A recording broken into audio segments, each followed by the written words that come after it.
ബ്ലിങ്കിറ്റിൽ നിന്ന് മേടിച്ചൊരു ഗുലാബ് ജാമുനാണ് കേട്ടോ. 1 കിലോ ആണ് ഇതിൻ്റെ ക്വാണ്ടിറ്റി.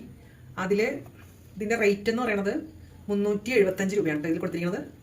പക്ഷേ നമ്മൾക്ക് ബ്ലിങ്കിറ്റ് വഴി കിട്ടിയത് 198 രൂപയ്ക്കാണ്. അപ്പോൾ ലാഭമല്ലേ? എനിക്ക് ഭയങ്കര ഇഷ്ടമാണ് ഗുലാബ് ജാമുൻ. അപ്പോൾ ഇതിൻ്റെ ഉള്ളിലുള്ള ഇതിൽ എത്രയാണെന്ന് വെച്ചാൽ 12 പീസാണ് ഇതിൻ്റെ. ഇത് 12 പീസ് ഉണ്ടാവും ഇതിൻ്റെ ഉള്ളിൽ. പക്ഷേ ഇതിൻ്റെ പാക്കിംഗ് ആണ് എന്നെ വല്ലാണ്ട് അങ്ങോട്ട് ഇഷ്ടപ്പെടുന്നത്. ഓക്കെ, ഗുലാബ് ജാമുൻ വാങ്ങാറുണ്ട്, പക്ഷേ ഇത് ഈ ബിക്കാനോ എന്നുള്ള കമ്പനിയുടെ ആദ്യമായിട്ടാണ് ഞാൻ വാങ്ങുന്നത്. നല്ല രസമുണ്ട് ഇതിൻ്റെ പാക്കിംഗ് കേട്ടോ. തുറന്ന് കാണിച്ചിട്ടാ ഞാൻ തുറന്ന് കാണിച്ചിട്ടേ. ഇതിൻ്റെ പാക്കിങ്ങിൻ്റെ പ്രത്യേകത കേട്ടോ, നല്ല രസമില്ലേ? അതായത് എന്തെല്ലാം ടൈപ്പ് നോക്കി ഇങ്ങനെ തുറന്ന് പിന്നെ ഇങ്ങനെ തുറന്ന് ആണ് നമ്മുടെ ഈ പാത്രം കണ്ടോ. ഇതാണ് ഇതിൻ്റെ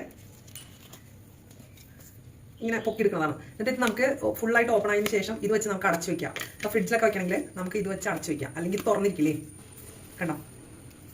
എന്തായാലും നല്ല രസമുണ്ട് കേട്ടോ. ഇത്രയും വിലയ്ക്ക് ഇത്രയും ക്വാണ്ടിറ്റി ആയിട്ടുള്ള സാധനം, അത് സൂപ്പർ ക്വാളിറ്റി ആയിട്ടുള്ള സാധനം. ഇനി കഴിച്ചു നോക്കിയാൽ കഴിച്ചു നോക്കാൻ പ്രത്യേകിച്ചൊന്നുമില്ല. ഗുലാബ് ജാമുൻ എല്ലാം ഒരേ ടൈപ്പായിരിക്കും. ഇതിൻ്റെ പാക്കിംഗ് സൂപ്പർ, നന്നായിട്ടുണ്ട് കണ്ടോ.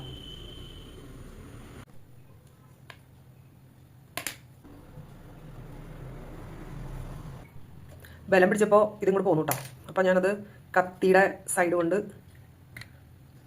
ഇങ്ങനെ തിക്കി എടുത്തു. അപ്പം അതെ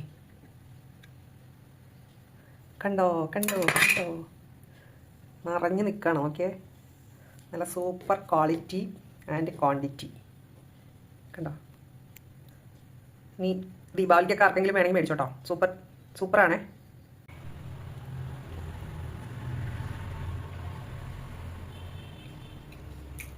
ഒന്നും പറയാനില്ല. സൂപ്പർ എന്ന് പറഞ്ഞാൽ പോലെ സൂപ്പർ എക്സലൻ്റ് ആണ്.